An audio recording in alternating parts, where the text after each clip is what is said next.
Welcome to the Natural Health Show with one of New England's leading holistic specialists, Mark Mincola. Call Mark at 617-822-1969 on 96.9 Boston Talks. Greetings and welcome home, Natural Health Nation. Great to have you on board here this evening. Great to have you on 96.9 Boston Talks with me as we chat with you about your natural health issues, nutrition, vitamins, minerals, supplements, etc., etc. So hopefully you're enjoying your warm summer weekend out there, and we've got an interesting topic this evening. You know, we often talk about supplements on this program, but we want to remind you that as we talk about our introductory statements regarding vitamins, minerals, etc. each week, we also open up the lines to your questions and your phone calls. In Boston and New England, 617-822-1969. Verizon wireless users, it is a free call. Just dial pound 969. You know, in April of 1996, quite some time back, scientists from the Laboratory of Viral Pathogenesis, Dana-Farber Cancer Institute, and Harvard Medical School, in conjunction with the Earthrise Farms in Calipatria, California, announced an ongoing research project whereby a water extract of spirulina, which of course is a blue-green algae, a type of algae, they found inhibits the HIV replication, human-derived T-cell lines, in human peripheral blood cells, mononuclear blood cells. And they found that small amounts of spirulina reduced the viral production of HIV-1, which of course is the AIDS virus. And as they found in this particular series of ongoing studies, higher concentrations of the supplement spirulina, the super green blue algae, the super green food, higher concentrations totally stopped the reproduction of HIV-1 virus, the AIDS virus. 1996, April of 1996, again, study performed by Dana-Farber Cancer Institute in conjunction with the Harvard Medical School and Earthrise Farms. Of course, Earthrise Farms is one of the bigger producers of spirulina. Now, of course, the question here is, what is spirulina, and what are we talking about here as far as a supplement goes? Of course, we're talking about a blue-green algae. And, of course, there are many different types of spirulina. Chlorellas, of course. There's a lot of folks that are aware of what blue-green algae and chlorellas are. A lot of folks that are not. But we're talking about an algae that is a unicellular, multicellular, autotrophic organism from seaweeds and sea plants and freshwater plants, and a form of cyanobacteria that basically you can purchase in health food stores. The real key, folks, is it's a water-based vegetable, kind of like a seaweed-based vegetable that's rich in vitamins A, B1, B2, B6, B3, B12, rich in vitamin C, iodine, rich in protein, potassium, iron, magnesium, calcium. But in terms of protein, we're talking about something that is 60% protein, 60%.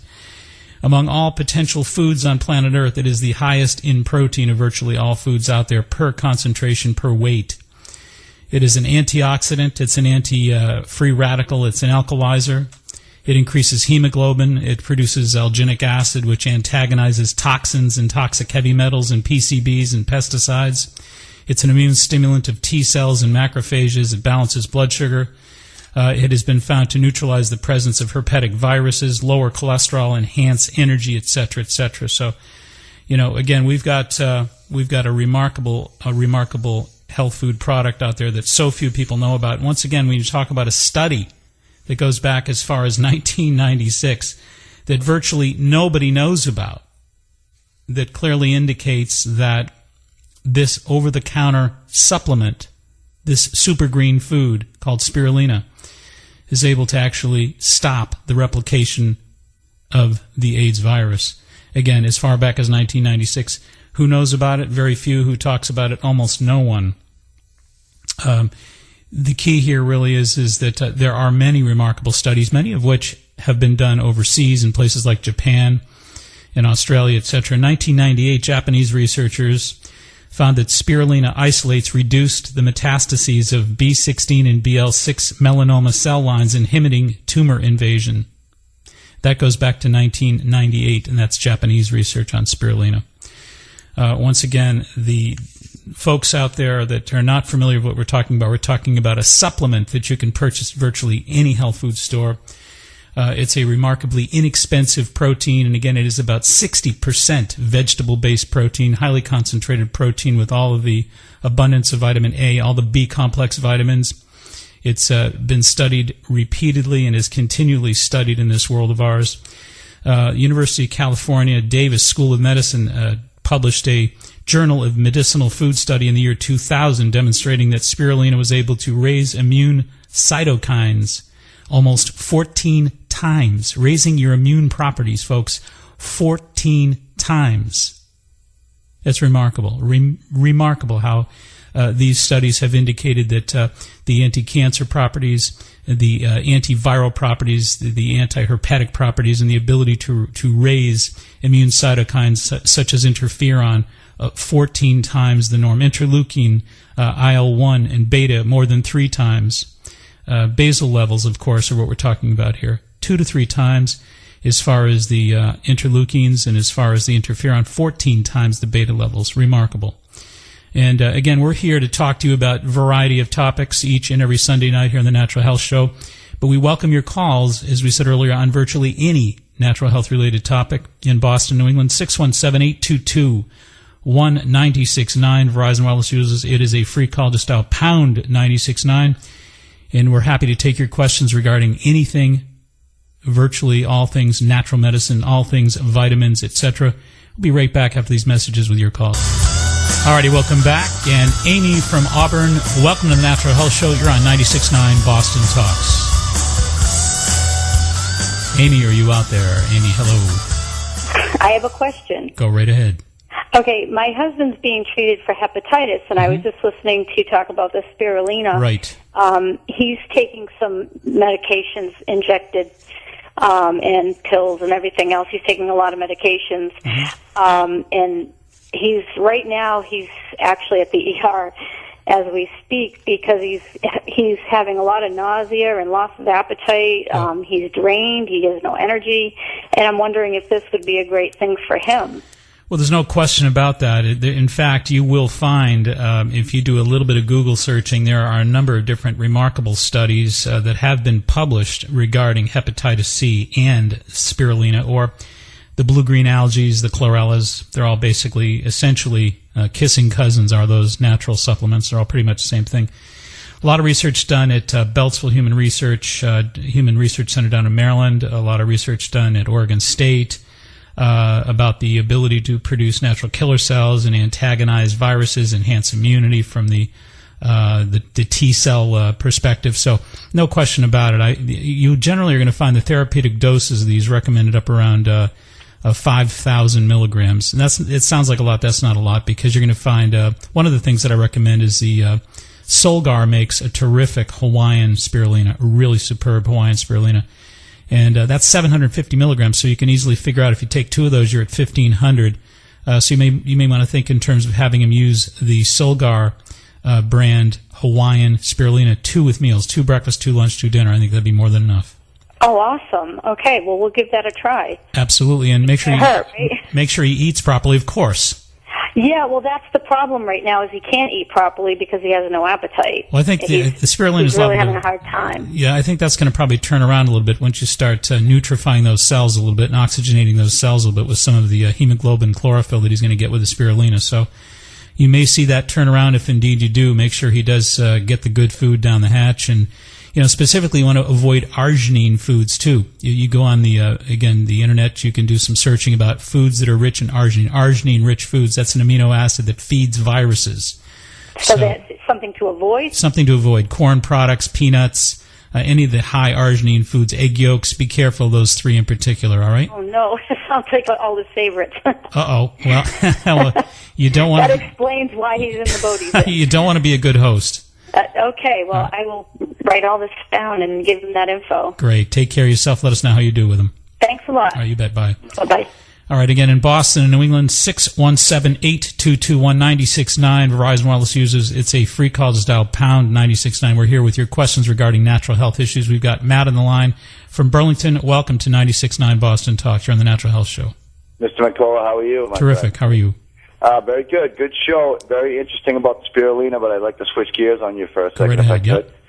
My girlfriend has got epilepsy, and she's 31 years old, and her seizures have been becoming more frequent recently. She usually has a seizure maybe once every year or two, and recently she's just had 2 in the last 3 months, and she has been switching medications, and she's on lamotrigine, right. and she takes 400 milligrams of that, and another one that levetiracetam, right. And she takes 1,500 milligrams for that. And I was just wondering if there's any, we're just weighing all the options. I was just wondering if there's anything that you may know of. Alternative suggestions, a couple of things. First of all, you want to eliminate any of the possibilities of negatives here. If you think in terms of methylmercury, for example, if there's a lot of mercury in the diet and a lot of mercury in the mouth regarding amalgams, things of this nature, you may be, of course, agitating her condition all the more with what are called neurotoxins or nerve-based toxins. Mercury is a nerve toxin or a neurotoxin. So, obviously you want to avoid the swordfish in the diet. You want to avoid the tuna fish in the diet. Those things are very, very high in methylmercury. Unfortunately, they're great foods, but they're very high in methylmercury. And again, be careful about the downloading of that methylmercury with somebody that has a neurotoxic sensitivity such as her. The other thing you can do is you might want to do some research on a supplement called L-taurine, Taurine, L-taurine. Taurine is an amino acid. It's a nerve membrane stabilizer, so it stabilizes all that nerve inflammation.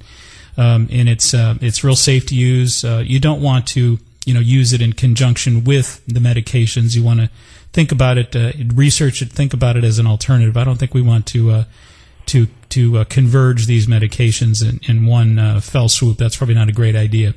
But just do some homework and look at L-taurine, Taurine, because that would definitely be the recommended alternative approach to stabilizing those nerve membranes. Okay, so even though L-taurine is kind of a natural amino acid, you don't want to mess around with the medication she's on already with that? No, I think, again, when you talk about anti-seizure medicines, those are pretty strong medicines, and I think in general you're probably wise to work with your physicians to discuss the intention that you have to maybe strategically take a detour, a different approach with this, with their assistance, with their backup, with their observations, with their support, and see if you can't move that in a different direction for a while and see what happens. I mean, over the years, I've recommended touring with folks with very serious seizure conditions and had remarkable results. It's never failed to make some sort of difference, whether remarkable or at least noticeable and significant in some form or other. So it's a great supplement to maybe give a shot with, provided you have the good backup and the great support of your physicians. Thank you so much, dude. My pleasure. All right, take care of yourself. Bye. All right, once again, our number is 617-822-1969. Verizon Wireless users, it is a free call. Just dial pound 969. And again, we're here to take your questions regarding health issues. A lot of folks with questions about vitamins, minerals, and natural health-related questions, and that's exactly what we're here to take. Just to back up here for a minute, I want to kind of get back on course here just for a minute. Let's see here. Remarkable studies that we've talked about. There's one Alzheimer's study of the neurodegenerative support of in vitro studies done in Switzerland. And Dr. Karl Gadman, an organic chemist at the Swiss Federal Institute of Technology in Zurich, reports the isolated compound nostocarboline was shown to be a potent inhibitor of cholinesterase, a brain chemical thought to be important for memory, thinking, whose breakdown has been associated directly with the disease progression of Alzheimer's. And that was published in the Journal of Natural Products, December 26, 2005. So once again, ongoing research in Switzerland as we speak regarding the blue-green algae as potent antagonists to many of the problem-causing chemistries in our brain that generate Alzheimer's. So again, studies being done in Switzerland regarding spirulina blue-green algae at neutralizing some of the negative chemistries that unfortunately create problems with Alzheimer's. And folks can check out, do your research, do your homework. Again, remarkable research at raysahelian.com. It's R-A-Y as in the name Ray, Sahelian, Sahelian, drraysahelian.com, and you'll find that particular research there. But again, we're talking about some remarkable research out there, as we spoke about at the very outset of the broadcast. Some of this research isn't so current. 1996, April of 1996, scientists from the Laboratory of Viral Pathogenesis, Dana-Farber Cancer Institute, Harvard Medical School, in conjunction with Earthrise Farms, a big producer, folks, of spirulina, found that high concentrations of spirulina extracts totally stop the reproduction of HIV virus. Once again, powerful stuff and remarkable information out there. Don't let it slip on by you. We've got Chris on the line from Hanover. Chris, welcome to the Natural Health Show. You're on 96.9 Boston Talks. Hi. How are you? Good, how are you? Very well, thanks. I just wanted to know if you had any natural solutions to kidney stones. Well, I think first things first, you want to think in terms of the problem is occurring as a result of some displaced hydroxyapatite. There's different types of calcium, and there's something in the human body called hydroxyapatite, which is a very stony kind of calcium, very plaster-like calcium that does tend to build up and dump into places like kidneys, unfortunately, and arteries as well. One of the things you want to do is think about vitamin MK7. Vitamin MK7 or vitamin K2 very specifically takes charge of this displaced calcium in the body, and it moves it out of the arteries, out of the kidneys, and in the places that it doesn't belong, in any places where it tends to concentrate and plaque, and it moves it into the bones where it does belong. So that's vitamin MK7. The one I usually recommend is Jarrow, Jarrow. Jarrow formula is MK7. 90 micrograms MCGs, 2 a day on an empty stomach. That would be my recommendation. Also, obviously, if you're having trouble with what is very displaced calcium, you want to be careful with dairy products. I'd cut down on the dairy products and temporarily cut down on the green leafies, believe it or not, because they have oxalic acid, which is a form of plaquey kind of calcium as well. So those would be my recommendations. All right, thank you very much. My pleasure. Thank you. We've got Mary on the line from Haverhill. Welcome to 96.9 Boston Talks here on the Natural Health Show. Hi. How are you? Pretty good. I wanted to ask you about very marked osteoporosis and osteoarthritis, but osteoporosis mostly right now. Well, go ahead. Well, I want to know what I could do for that, other than all these Fosamax and these things. I just can't take that. Right. Well, I'll tell you. Yeah, no, it's a great question, and there's a company called Garden of Life.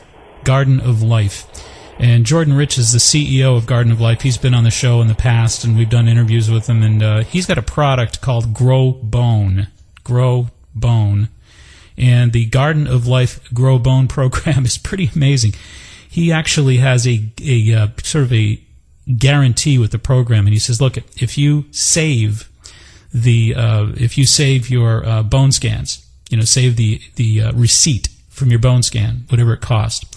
And then if you purchase the Grow Bone product by Garden of Life for 6 months, you take it for 6 months and save all of your sales receipts. And then have a follow-up bone scan and save the receipt for that as well. And if your follow-up bone scan demonstrates that you did not grow bone, you get your money back, plus they'll pay for both of your bone scans. I don't know how you could do better than that. And I've had a number of my folks actually on that program, and lo and behold, they're all building bones. So they're doing a great job. So that's Garden of Life Grow Bone, a great synergist program that seems to be able to get the job done pretty well. Would I find that on the computer, gardenoflight.com? Yeah, Garden of Life, L-I-F-E. Sure you will, absolutely. That's exactly where you'll find it. You'll find it at Good Health Natural Foods, all the greater health food stores out there in the marketplace as well. It's pretty available, well distributed, but you can indeed find it on the internet as well. Okay, so you must know that if you have osteoporosis, you most likely have osteoarthritis, which I have pretty bad. So I wanted to know what you suggest for that. Well, I would say, first of all, the Grow Bone program, because it's a synergist program. It has MK7 in it. It has enzymes in it. It's pretty stacked. I mean, he really did his homework. He's a pretty bright guy, and he's quite the perfectionist when it comes to synergizing these programs and kind of making sure that all the bases are covered. He does a great job with formulations. So I think that's number one. Number two, I would recommend an enzyme called serrapeptase, serapeptase. Serapeptase which is a protease from bacteria within the silkworm, and what it does, again, is it basically seeks out any kind of plaquing in the body. All right, I really can't understand that word you said. Serra, S-E-R-R-A? That's correct, and the second half of it is P-E-P, as in Peter, Everett, Peter, P-E-P, T-A-S-E, peptase. Peptase. That's it. And I could get that at the health store? You sure can, and I'd recommend you take probably a good 50 to 100,000 units twice a day on an empty stomach. Make sure it's not near food. Make sure it's on an empty stomach. Okay. All right. Thank you so much. You're very welcome so much. And let's see, we got your calls coming up soon. So Charlie, Anne-Marie, and Marie, hang on there. All you folks, just wait it out for us just for a moment or two. We got some commercial messages to deal with, and be right back with your calls. All right. In research conducted by the USDA Beltsville Human Nutrition Research Center in Maryland, 1 gram of spirulina capsule was given daily for 1 year to 44 tobacco chewers who had developed precancerous lesions in the mouth.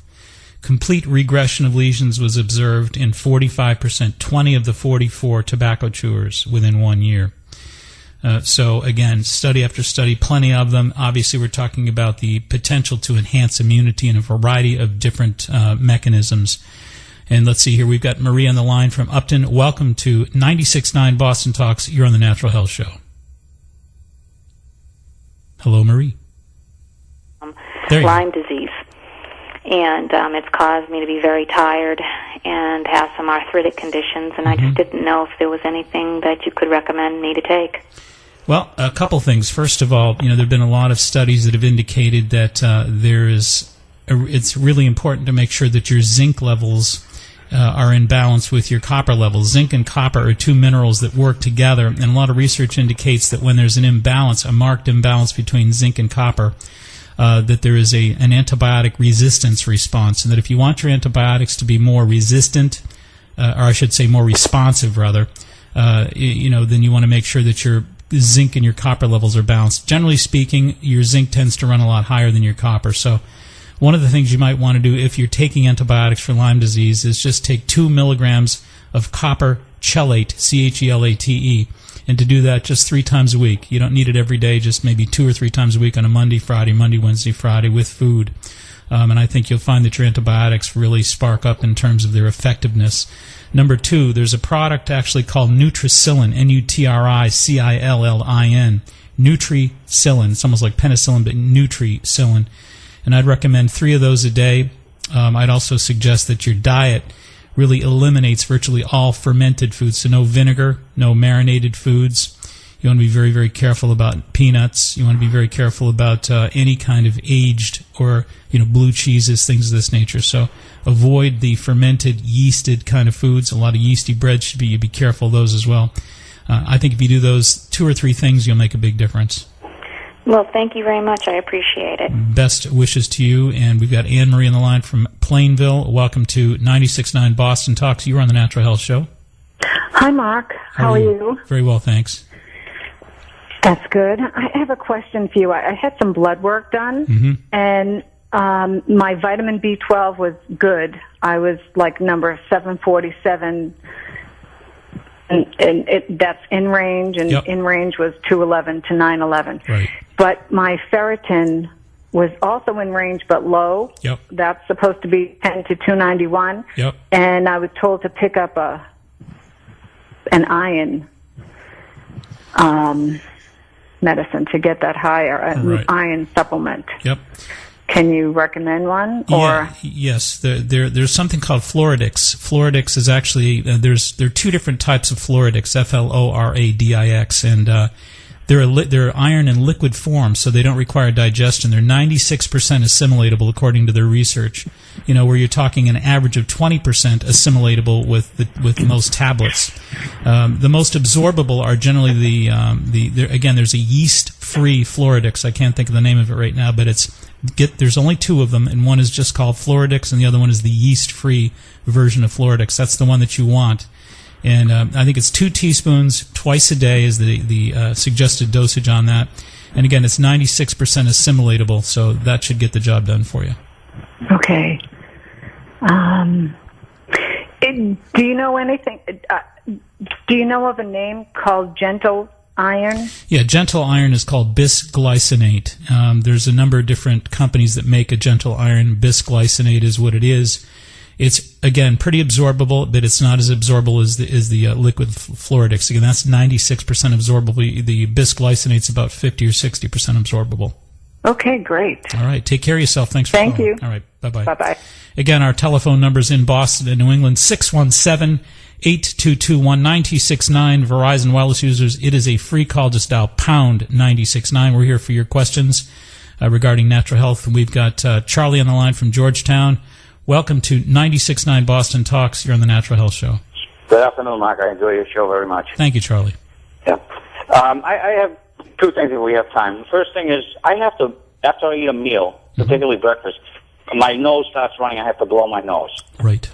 Well, I have to do it. I did it tonight and with dinner. What is that? Do you have any idea? Yeah, there are 5 groups of immune globulin cells that you produce, and there are 2 in particular that, if you eat something and get reactions right after, are likely to be the culprits. Immune globulin E is immediate responsive to food intolerance and food allergies, and immune globulin G is more of a delayed response.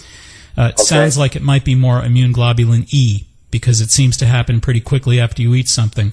Correct. One of our sponsors is actually Alletes Medical Labs, ALLETESS. Alletes, a remarkable place. They do a great job as far as testing you for the immune globulin E and immune globulin G response with foods. They'll pinpoint exactly what's causing that runny nose. So I wouldn't hesitate to get in touch with them and to set something up with your physician. But the test you want is called the ELISA test. Okay, you want to make ELISA? Yeah, ELISA test, and you want to probably have them check both immune globulin E and immune globulin G. Okay. All right, and they'll pinpoint it, so you take the guesswork right out of the problem.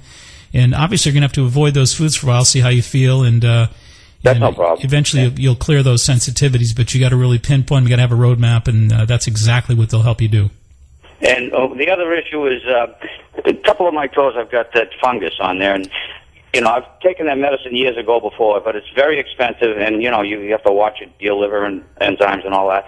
And now they have this laser technology. What do you think of that, and or other alternatives to it? There's actually a very inexpensive and simple way to, I think, to affect that in a positive way. There's something called Mycosode, MYCOSODE, and it's an antifungal cream that actually works pretty effectively. Mycosode, MYCOSODE. So I'd recommend the Mycosode. Give it about 6 weeks, 8 weeks, and see how you do. Get that at a drugstore? Indeed. Thanks very much. My pleasure. Have a great night.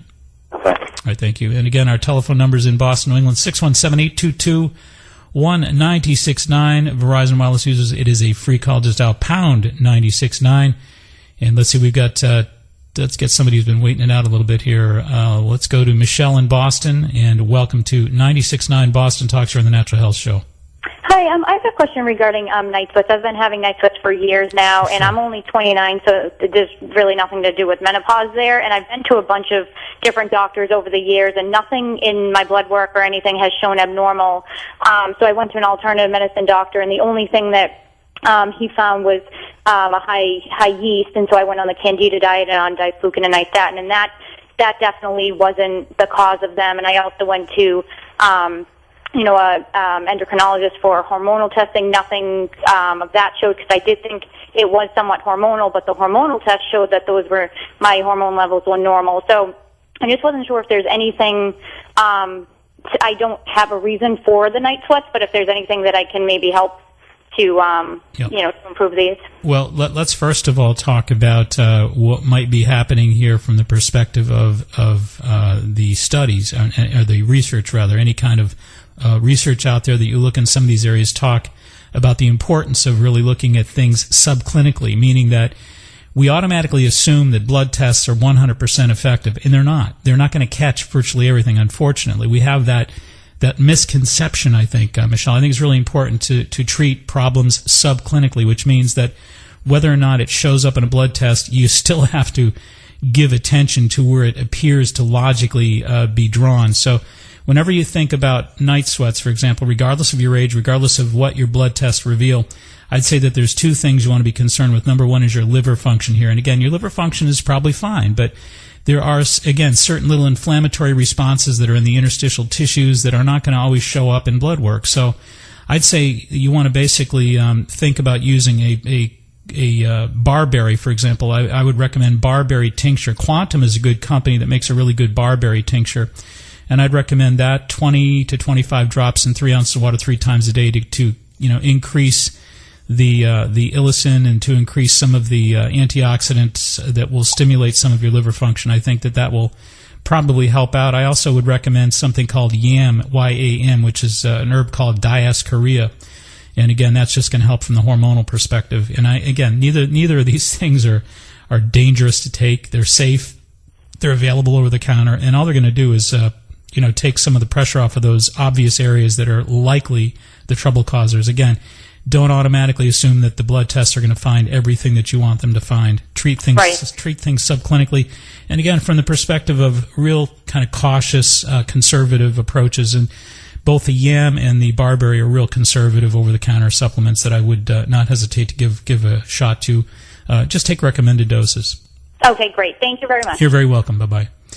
All right, I guess we're moving up to time. We're going to have a little discussion with Brett Miguez in just a few minutes, and Brett is a remarkable young gentleman that we had the great pleasure of bringing into the Natural Health Show here as an intern superb, and he's got some interesting chat to share with us regarding yesterday's remarkable expo that I was at, and we had a great day, and a good time was had by all. We're going to chat about that in just a few moments. And we'll be back with your calls as well, Tina, Karen, Bill, Bob, etc. So hang on there. We'll be back with all you folks in just a short while. Stay tuned. Alrighty, as promised, we're here to have a little conversation with a good friend and great helper, by the way, Brett Miguez. Brett's great to have you here. Great to be on. Thank you. And talk a little bit about yesterday. Yesterday, I was really surprised at how many folks were at the expo down in Hanover, the health expo that Candida, of course, worked so hard to put together. Amazing, the number of folks who were there. Great presentations that I heard from some other folks, and I gave one on the art of using food and nutrition as medicine. It was quite a special event. Yeah, I would agree with you there. I guess I arrived about 10 o'clock, and there was people jam-packed in there. We were still trying to set up.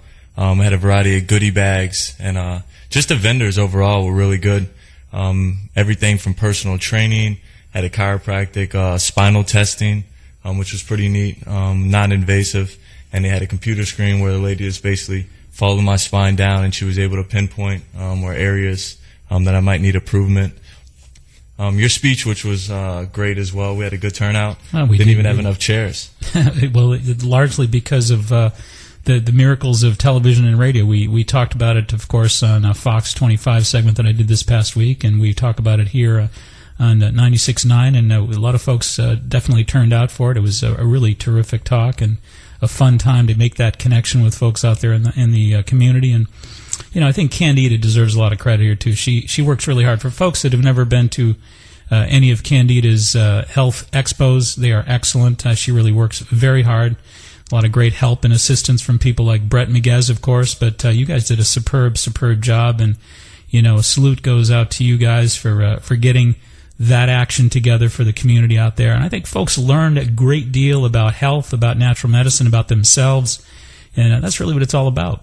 Yeah, I would agree with you there. I mean, everything from the Zumba demonstrations, we had a few workout demonstrations, your talk, we had another talk about ultraviolet rays and how they can help heal cells, which was remarkable. The things I learned just at that, I was amazed. And I think we had a blood drive as well there. So there was a lot of different things. Another thing was cool was all you can eat, I believe it was. The food. They had the cupcakes, non-gluten. Yeah, non-gluten-free foods. Yeah.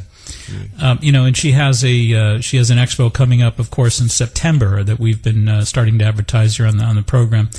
And I think this chat that we're having, getting the message out there, is designed, in my mind anyway, to prime those folks out there who are listening who maybe have never been to the health expos that Candida has assembled, to really get yourselves poised for the September presentation. Because, again, if you've never been to her expos, you're really missing something. There's a lot of great information, always something to learn. I mean, every time I show up there, I learn something, and I think that's the great stimulating and exciting thing about expos such as these, because a lot of great speakers that focus on their specific area, and whenever folks get focused in their specific world and their area, sometimes you got to come up for air and listen to what the other members of Planet Earth are working on out there. Yeah, that is true. Because I went there with a friend with the expectation of volunteering and helping out. Before I knew it, I was sitting down at seminars, and I left with a bag full of information. That's great. And that's definitely not what I expected. But the weather was nice as well, which held up. Kept us outside to do the demonstrations, which was very unique. Great stuff. And, I think, too, again, the September presentation with help of people like you is destined to be equally as good. So for folks, again, that are out there that have never gone to the health expos that she's assembled, I think, you want to count on. September's a great time of year for it as well. Everybody starts to settle in. Summer gets a little crazy. A lot of vacation, a lot of scheduling, shifting, but you plan on making it down there, folks, for the South Shore Expos that Candida is putting together for September. Now, are you helping her work on putting that together? I believe so, yeah. Rolling up your sleeves, and you guys are getting ready for... making a few phone calls, doing some emails for her as well. Great. And trying to help keep organized. Great stuff. Well, great stuff, and we certainly owe a debt of gratitude to your great assistance. You've been a wonderful assistant for us here on the program. And as an intern, what have you learned here? Man, every week I come in, it's something different. This week I'm actually helping with the podcast, which is pretty cool, because I've never really done a lot of videotaping before. And we should also let people know if they want to view the radio show.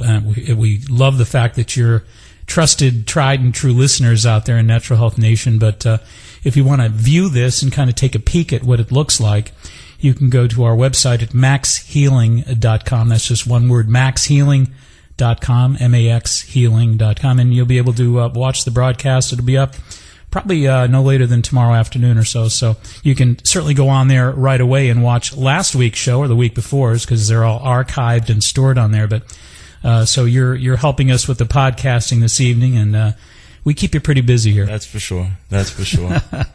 Well, Brett McGaz, thank you so much for coming on, and thank you so much for all your great help along the way each and every Sunday, and for the expos, etc., because you're a major bonus in our life. Well, it's my pleasure. Thank you. Thank you so much. All right, we're going to get back to our topics here. We've been talking with all you folks about, I think, something that is extremely, extremely important as far as nutritional information goes. We've talked about the algae that are out there in the world of health food marketplaces. There are two in particular I should mention here that I do suggest. I mentioned one earlier, the Solgar Hawaiian Spirulina. Solgar Hawaiian Spirulina. That is 750 milligrams. And in general, just for maintenance purposes, keep the immune system up, keep your body alkalized, etc. I recommend 2 of those caps times 2. So 2 times 2, 4 a day with food. And again, as we mentioned earlier, somebody who is not feeling as well, somebody who perhaps is really down with an illness, you want to go as far as 6 a day, 2 with breakfast, 2 with lunch, 2 dinner. But for prevention purposes and for maximizing your immunity purposes, day-to-day purposes, just 4 a day, 2 at breakfast, 2 at lunch. I also want to recommend the Jarrow Organic Chlorella tablets. Jarrow Formulas makes an organic chlorella, Chlorella, chlorella tablet. So the 2 that I do recommend are the Solgar Hawaiian and the Jarrow Organic Chlorella tablets. Jarrow also makes something called Yayama, Yaeyama Chlorella. I love that name. You gotta love that name. Yayama. Anyway, just think of pajama, because that's sort of what it rhymes with, folks. But anyway, those are really as good as it gets out there in the marketplace for greening up your nutritional program. As we said earlier, don't minimize the power of spirulina as a nutritional agent. I think it's something that doesn't get emphasized enough. As we keep pointing out, in April of 1996, scientists from the Laboratory of Viral Pathogenesis, Dana-Farber Cancer Institute, Harvard Medical School, and Earthrise Farms from Calipatria, California, started back in 96 their ongoing research with spirulina, and found that high concentrations of the supplement, the algae supplement spirulina, totally stopped the reproduction of HIV-1 AIDS virus. That's a very powerful, powerful study done by some very representable folks, obviously, and something that you and I think, need to take into consideration. also, as we said here, I think there's other components to this that are really important. We talk about the billet protein, which has been shown to inhibit, cancer, but also to inhibit a number of immunosuppressive problems. We talked about hepatitis, for example. We talked about the herpes virus, etc. So, and the Alzheimer's studies that we talked about as well. So this is a very powerful alkaloid. It's a very powerful form of protein that is loaded with nutrients and DNA as well. So it has the ability to really alter cell response and to really boost up energy, etc. So give it some thought. Let's get back to your calls. And as promised, we've got your calls lined up here. Bill from Marshfield, welcome to 96.9 Boston Talk Show on the Natural Health Show. Oh, thanks for taking my call. What I was calling about was a dermatological condition called rosacea. Right. Are you aware of anything that would help with that? Well, the first thing that I always recommend for rosacea is to go back to the allergenesis response that we always seem to arrive at here. The idea that you might want to think about giving a call to the Allotest Labs in Rockland and to set something up with your physician so that you can get screened for immune globulin G food allergy testing. The basic IgG ELISA 100 foods. And I think you're probably going to find some real high 800s and 900s and 700s there with a number of different foods. My recommendation in many cases when it comes to problem solving with nutrition is really not to layer, not to add something, but rather to subtract to get to the bottom of the problem and to eliminate it. So addition through subtraction is what I recommend for rosacea. You definitely, in most cases, have an inflammatory response because of foods that you're eating that unfortunately your body does not respond well with. So that's my recommendation. And initially, wheat germ cleared it up. Well, then it came back with a vengeance. Yeah, well, wheat germ actually has a high concentration of pantothenic acid. Pantothenic acid, or vitamin B5, is a terrific adrenal modulator. So again, when you're inflamed, when you have any kind of inflammatory condition, your adrenal glands are likely working overtime and or exhausted. And one of the first things you want to recommend for exhausted adrenal glands is pantothenic acid or vitamin B5. Adele Davis wrote about that from a lot of the UCLA research back in the 60s. But that's why you probably got a little bit of boost out of that. But again, you don't want to just strengthen those adrenals. What you want to do is get to the bottom of what's draining them. And I think you need to identify with the potential foods that are depleting your adrenal glands and eliminate them. I'm sure that you'll find results if you call the Allotest folks and have your food allergies tested. Allotest. You know the number over there? I really don't, but it's listed both on the internet and phone book. It's ALLETESS, Allotest Medical Labs. In Rockland. And it's in Rockland, Massachusetts. Okay. Hey, thanks so much for your help. Okay, it looks like we're getting down there. We're going to try to grab as many quick little... we'll just take one more call here. Let's see. Let's go to Karen and Drake. Welcome to 96.9 Boston Talk Show on the Natural Health Show. Hi, how you doing? Terrific. How are you? Good, thanks. I'm curious if a vitamin D deficiency can cause a lot of itises such as tendinitis, like I have bilateral tendinitis and my elbows, just like a lot of joint aches. Is that something, a vitamin D deficiency? I was tested a while back and I was very vitamin D deficient. My doctor called in a vitamin D prescription and I try to take a vitamin D3 several times a day, but I've got these constant, like tendinitis that I can't get rid of, and I'm just wondering if that's a vitamin D thing or if there's something else I can take. I mean, Advil works, but I just don't like taking Advil constantly. Sure, yeah. Well, likely not. Vitamin D, generally speaking, is not typically associated with inflammatory disease. But what is associated with inflammatory disease, unfortunately, is red meat, egg yolks, dairy, and peanuts. Avoid those. Get yourself some fish oil capsules, and hopefully that'll take care of you. And thank you so much for your call. Wow, this flew by pretty quickly, as it always seems to do. Until next Sunday, folks, get on that website, check out maxhealing.com. You can actually watch the broadcast, of course. And we want to thank Brett Miguez. We want to thank John Parker for steering the ship right down the middle of the lane here. So until next Sunday, this is Mark Mincola reminding you all, please be wise, be aware, be well. Make it a healthy week. Good night.